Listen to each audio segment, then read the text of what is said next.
Yes guys, तो कैसे हैं आप लोग बताना चाहूंगा।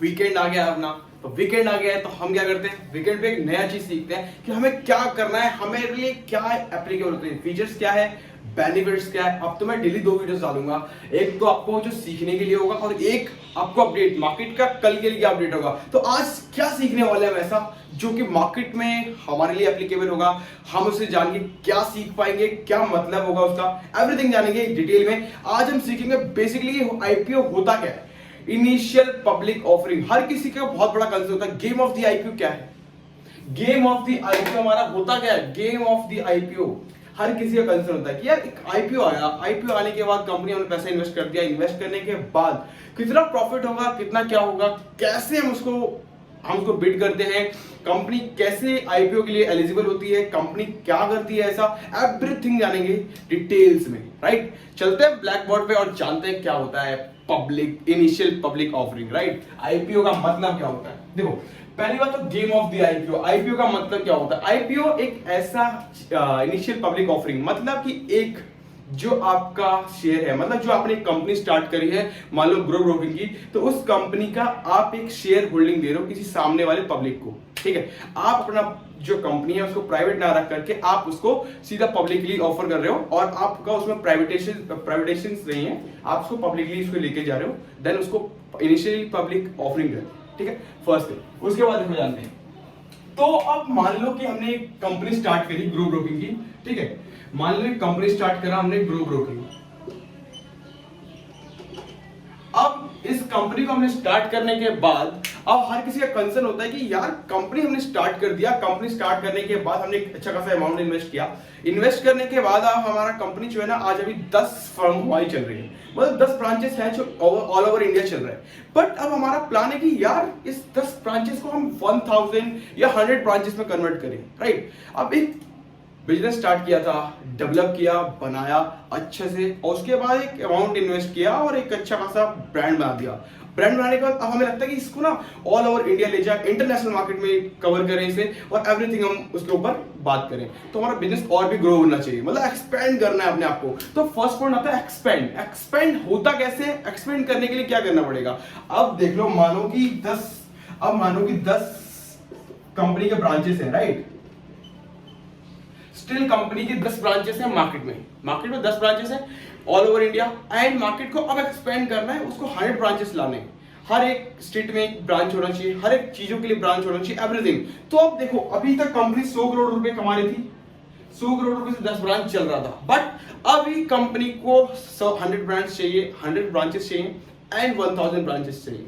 अब कंपनी ऐसा कहां से लाएगा पैसा, अब पैसा तो नहीं है ना, अब पैसा नहीं है और हमारा बिजनेस हमें ग्रो करना देखना है, मतलब 100 करोड़ 1000 करोड़ रुपए तो चाहिए कम से कम ग्रो करने के लिए, क्योंकि 1000 करोड़ रुपए नहीं मिलेगा तो हम 100 ब्रांचेस नहीं खोल सकते। अभी 10 ब्रांचेस पे हमें 100 करोड़ लग रहा है, तो 1000 ब्रांचेस का 10 कम से कम 100 ब्रांचेस के लिए 1000 करोड़ हो सकता है, 2000 करोड़, 3000 करोड़, 10000 करोड़ रुपए भी लगे। इसके लिए पैसा कहां से आएगा।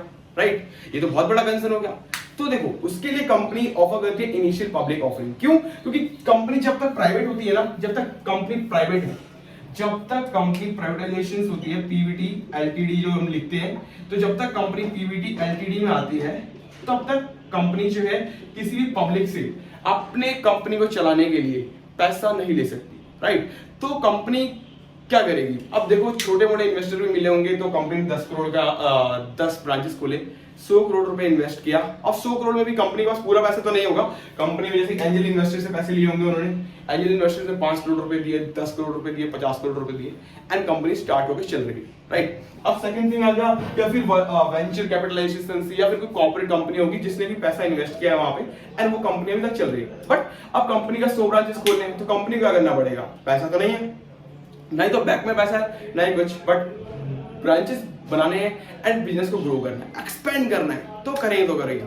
तभी आता है इनिशियल पब्लिक ऑफरिंग, मतलब कि हम अपना शेयर होल्डिंग सामने वाले पर्सन को शेयर करेंगे, मतलब कि हम पब्लिक को ऑफर करेंगे अपनी होल्डिंग, तो वो हमें पैसा देगी और उस पैसे से हम अपने ब्रांचेस को ग्रो करेंगे, यानी बिजनेस हमारा ग्रो होगा। इस तरीके से हमारा इनिशियल पब्लिक ऑफरिंग काम करता है। अब देखो, फर्स्ट पॉइंट था एक्सपेंड। हमारा बिजनेस एक्सपेंड हुआ, एक्सपेंड होने के बाद हमारी 10 ब्रांचेस थी एंड हमें अब 100 ब्रांचेस में कन्वर्ट करना था, देन हमने कन्वर्ट किया, और देन उसके बाद कंपनी ने इनिशियल पब्लिक ऑफरिंग को जो है मार्केट में उतारा एंड मार्केट से इनिशियल पब्लिक ऑफरिंग की वजह से देन लोगों ने यहाँ पे इन्वेस्ट किया एंड देन प्रॉफिट हुआ एंड देन कंपनी ग्रो कर पाई। अब सेकंड ऑप्शन कि एक यही ऑप्शन है जिससे कि कंपनी आकर के लिस्टिंग होती है, या फिर सेकंड ऑप्शन कुछ और भी है। यस, कंपनी के ऊपर 500 करोड़ रुपए का अभी मान लो कि एक फंड है, 500 करोड़ रुपए का लोन है, और 500 करोड़ रुपए का मतलब कि कंपनी के ऊपर अभी जो है लोन चल रहा है, right, and company loss making है एंड कंपनी को प्रॉफिट नहीं हो रहा। तो कंपनी को लग रहा है यार प्रॉफिट से हम लॉस से जब ही निकल सकते हैं जब तक जब हम अपना शेयर होल्डिंग को बेचें। अगर शेयर होल्डिंग हम बेचते हैं, लोगों को जब अपनी शेयर होल्डिंग शेयर करेंगे वो हमें पैसा देंगे, उस पैसे से हम अपने जितने भी हमारे ऊपर जो लॉस है हमारी कंपनी के ऊपर उसको हम खत्म कर पाएंगे एंड हमारा बिजनेस ग्रो कर पाएगा। तो कंपनी का यह व्यू बढ़ना होता है। तो अब आता है सेकंड नंबर हमारा डेप्थ। तो डेप्थ क्या होता है? डेप्थ का मतलब होता है कि जितनी भी हमारे पास कंपनी की जो हमारी लॉस है, मतलब कि जितने भी हमारे पास फंड है ऐसे जो कि हमें लॉस मेकिंग कर रहे हैं, लाइक जितना भी हमारे पास पैसा है उसको जो है लॉस बन रहा है। मान लो कि कंपनी ने स्टार्ट किया 1000 करोड़ रुपए से, बट कंपनी ने कुछ टाइम बाद लॉस कंपनी को बहुत ज्यादा लॉस हुए, कुछ नेट एसेट वैल्यू में हुआ, कुछ ऐसे बिजनेस प्लान थे जो कि नहीं ग्रो कर पाए एंड जो कुछ प्लान्स थे एंड कुछ फीचर्स थे तो नहीं हो पाया, तो कंपनी को लॉस मेकिंग हुई, राइट। तो अब कंपनी को लॉस से निकलना है क्योंकि कंटिन्यूसली कंपनी लॉस ही मेकिंग कर रही है। तो कंपनी को लग रहा है कि हमें ना आईपीओ लेकर के आना चाहिए, इनिशियल पब्लिक ऑफरिंग, जिससे कि कंपनी में जब लोग शेयर होल्डिंग बनाएंगे, जो अपना शेयर होल्डर खरीदेंगे, देन हमें पैसा मिलेगा, उस पैसे से हम उसको लोन को चुका पाएंगे एंड अपना बिजनेस को ग्रो कर पाएंगे। तो देन डेप्थ जब आता है देन मार्केट में अगेन हम इनिशियल पब्लिक ऑफरिंग की ओर जाते हैं। तो ये दो कारण होगा जिसकी वजह से कंपनी में मार्केट में हमारा जो आईपीओ आता है किसी भी कंपनी का। बट अब ये भी बहुत कंसर्न होगा कि यार अब मान लो कि आईपीओ एक तो हो गया एक्सपेंड करना है, बिजनेस बड़ा करना है, ठीक है, आ गया। सेकंड थिंग कि हमें ना कंपनी का जो है डेप्थ, मतलब कि हमें कंपनी का जो लोन है, लॉसेस मेकिंग कंपनी है, उसको ग्रो करना है, लॉस को हटाना है, खत्म करना है, इसके लिए हमने अपने आईपीओ को लेके आए। तो अब दो चीज तो यस, तो तीसरा भी कारण हो सकता है कि बिजनेस से हमारा जो है भी जो लॉस मेकिंग कंपनी थी वो तो डेप्थ हो गया, एक हो गया एक्सपेंड करना है एंड जो कि लोन है, लॉसेस है, उसको कवर करने के लिए। दो कारण तो हो गए, पर तीसरा कारण क्या, कंपनी इसके अलावा भी कोई कारण की वजह से आईपीओ लेकर जाते हैं? ये question answer is yes, company उसके अलावा भी लेकर के आती है, जैसे कि एआई इन्वेस्टर्स, जैसे मैंने आपको बताया एंजल इन्वेस्टर्स, जिन्होंने 5 करोड़ रुपया, 10 करोड़ रुपया, 50 करोड़ रुपया मार्केट में डाला था। जब तक आईपीओ लॉन्च नहीं हुआ था, कंपनी का इतना बड़ा बिजनेस नहीं हुआ था, बट शुरुआत में कंपनी को पैसा चाहिए था जिससे कि कंपनी ग्रो कर पाए।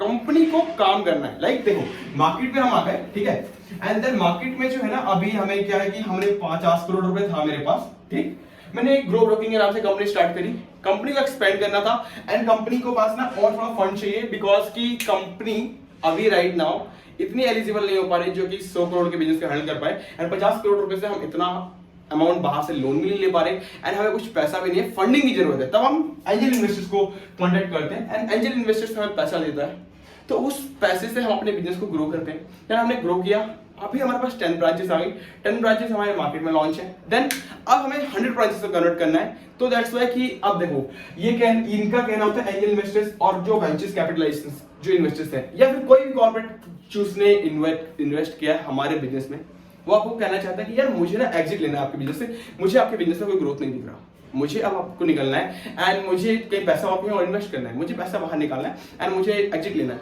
तो अब ये क्या करेंगे, आप जो ये अपनी जो इनको बिजनेस मॉडल मिला है इसके वजह से आईपीओ आएगा। आईपीओ आने के बाद ये जो पब्लिक शेयर होल्डिंग बेचेंगे, मान लो कि कंपनी का आईपीओ आया 100 क्वांटिटी का, राइट, तो देन ये एआई जो बेचेंगे पैसा, अब मान लो इन्होंने 50 करोड़ रुपए लगाया था, राइट, अब इनको पास हजारों करोड़ रुपए आ जाएंगे। क्यों?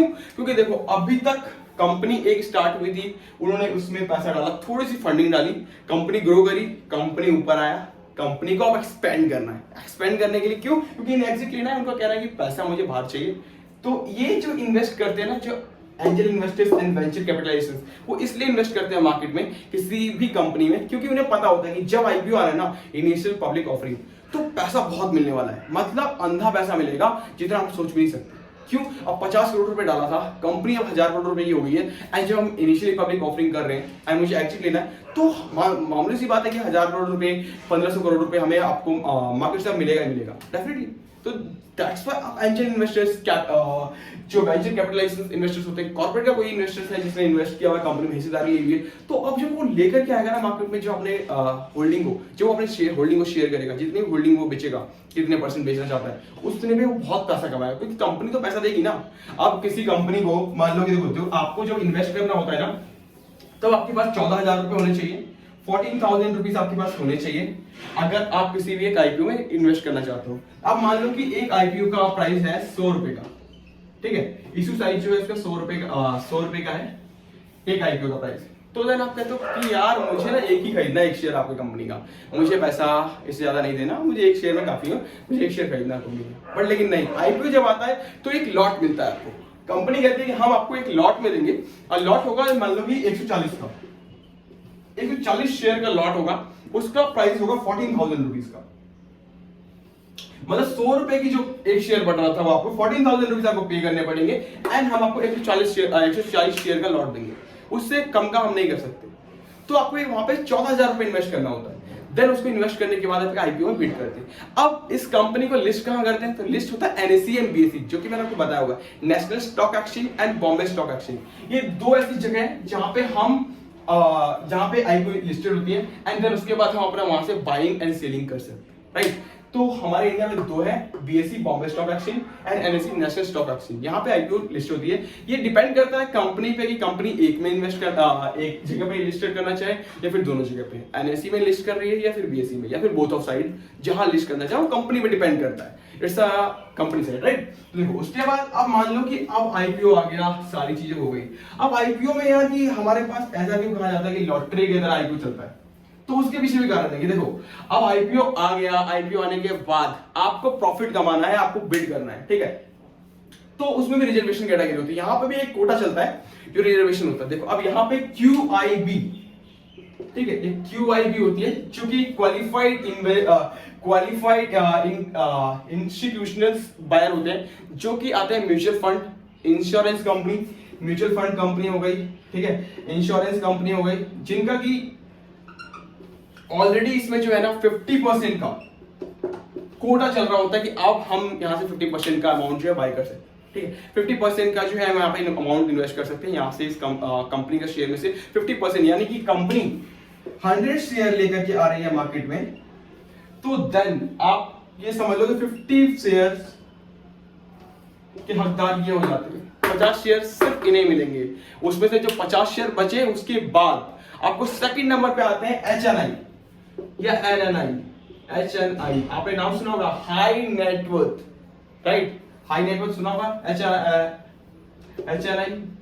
तो जो पब्लिक में 2 लाख रुपए से ऊपर का जो इन्वेस्ट करते हैं ना, जो 2 लाख रुपए से जिनकी ऊपर की जो इन्वेस्टमेंट होती है आईपीओ में, तो वो आते हैं HNI में। तो 2 लाख रुपए से ऊपर का जो इन्वेस्ट करते हैं वो HNI में आते हैं। उनके लिए भी क्राइटेरिया है कि वो 50% उनके लिए भी रिजर्व होता है, यानी 15% का जो क्राइटेरिया जो रिजर्वेशन है वो उनके लिए भी रिजर्व होता है। उसके बाद बचा टोटल 35% का जो रिजर्वेशन, 35% की जो होल्डिंग बची वो आता है पब्लिक ऑफरिंग में, यानी कि उसमें जो रिटेल इन्वेस्टर्स आते हैं 2 लाख रुपए से नीचे, 2 लाख रुपए से जो नीचे इन्वेस्ट करता है अमाउंट, 2 लाख रुपीज, तो जो नीचे इन्वेस्ट करेगा अमाउंट, उसको जो रिटेल इन्वेस्टर्स होते हैं वो उसमें अपना अमाउंट इन्वेस्ट कर सकता है। 2 लाख रुपए से नीचे वाला इन्वेस्टर जो है वो रिटेल इन्वेस्टर आता है, वो रिटेल इन्वेस्टर होता है, एंड वो जो है 35% का जो आपका जो बचा हुआ है उसमें आप अपना अमाउंट इन्वेस्ट कर सकते हो। देन देखो फर्स्ट क्राइटेरिया क्या है, mutual fund insurance 30% and HNI NII 50%, 15%, 50 and 15 both are different, okay. And retail investors के लिए 35%, जो हम एक नॉर्मल जो पब्लिक आती है, जो नॉर्मल इन्वेस्टर्स होती है, जो 14,000 रुपए, 15,000 रुपए, 1 लाख रुपए, 1.5 लाख रुपए जो इन्वेस्ट करती है मार्केट में आईपीओ के लिए। अब कंसर्न ये होगा आपका कि मार्केट में आईपीओ आ गया, एवरीथिंग हो गया, अब मार्केट में क्या आईपीओ लिस्ट होने के बाद हमारा पैसा डबल होता है? क्वेश्चन आंसर इज यस, कि आपका पैसा डबल होता है। आप कितने भी आईपीओ को देखोगे तो लॉट्स ऐसे बहुत सारे आईपीओ मिलेंगे आपको, जो कि देखो 145 रुपए का आया था, ठीक, लिस्टिंग के लिए कंपनी ने बोला, बट आपका 10 दिन का जो प्राइस होता है वो आपसे लिया जाता है। 10 दिन के अंदर वो जब लिस्ट होती है मार्केट में, तो हो सकता है वो 290 रुपए का लिस्ट हो, क्योंकि मार्केट में ना यहाँ पे ये होता है कि जब देखो अभी हम कहते हैं कि इन्होंने इन्वेस्ट कर दिया अमाउंट एक शेयर में। इन्वेस्ट करने के बाद लोगों का कहना होता है कि इनमें से ऐसा क्या है कि हम कैसे पता करें कि इसमें हाई सब्सक्रिप्शन है ऐसा। तो देखो अभी मान लो कि 35% का शेयर था, 35 शेयर हमारे पास रिटेल इन्वेस्टर के पास थे। तो अब वहां पे जो खरीदने वाले पर्सन है ना वो 2x हो गया एंड 70% आ गए जो कि खरीदना चाहते हैं शेयर को। ठीक, मान लो देखो मैं बहुत बड़ा अच्छे से एग्जांपल समझाता हूँ। देखो 100 शेयर है, 50 शेयर म्यूचुअल फंड कंपनी ने खरीद लिया। ठीक, एंड उसमें से 50 शेयर में से बचा 50 शेयर, उसमें से 15 शेयर HNI ने खरीद लिया। बाकी का जो बचा 35 शेयर वो खरीदा रिटेल इन्वेस्टर ने। ठीक है, ये खरीदा रिटेल इन्वेस्टर ने। अब कंपनी के पास 100 शेयर थे, कंपनी के 100 शेयर के लिए 100 पब्लिक ऑफरिंग के मतलब 100 पर्सन मिल गए एंड 100% ने उनको शेयर को ऑफर करके खरीद लिया। अब कंपनी के पास बिडिंग की रेट थी, उसके अंदर अब ऐसा हो रहा है कि रिटेल इन्वेस्टर जिसको 35 शेयर ही थे जिनको रिटेल इन्वेस्टर को हम दे सकते हैं, वहां पे लोग आ गए 2x यानी कि 70 लोग आ गए। अब उनका कहना है कि यार मुझे भी अपना आपका जो कंपनी है ना उसका शेयर चाहिए। अब हमारे पास पहले शेयर में हम 70 लोगों को कैसे डिवाइड कर सकते हैं, तो यहाँ पे हो गया 2x। ठीक, सेम थिंग यहाँ पे भी 15 शेयर हमें HNI को देना था बट वहां पे भी लोग आ गए 30, तो अब वहां पे भी 2x हो गया। ये 3x भी हो सकता है, 4x हो सकता है, 5x हो सकता है, 10x हो सकता है, 20x, डिपेंड करता है कि मार्केट में डिमांड कितनी है कंपनी की एंड कंपनी का फ्यूचर प्लान क्या है, बिजनेस मॉडल क्या है, कंपनी कितना ग्रो कर रही है एंड लॉस मेकिंग क्या है, एवरीथिंग, प्रॉफिट कितना बना रही है कंपनी, एवरीथिंग देखने के बाद वो डिपेंड करता है कि डिमांड क्या है। तो वो डिमांड आपको यहाँ पे शो होता है। चैन यहाँ पे म्यूचुअल फंड में भी हो सकता है कि ये आपको 200 मिल जाए, यहाँ पे आपको 100% मिल जाए, तो देन 100 हो गए, तो देन 2x का हो गया। तो यहाँ पे जब ऐसे ही बढ़ जाता है तो सब्सक्रिप्शन जितना हाई होगा, जितना सब्सक्राइब हाई हुआ है उतना ज्यादा प्रॉफिट होता है। क्योंकि मार्केट में जब लिस्ट होगा ना तो हो सकता है 200 रुपए का हो प्राइस, 100 रुपए का प्राइस है, 200 रुपए का लिस्ट हो रहा है, मतलब 14,000 रुपए आपने डाले, 28,000 रुपए आपको 10 दिन में मिल रहा है।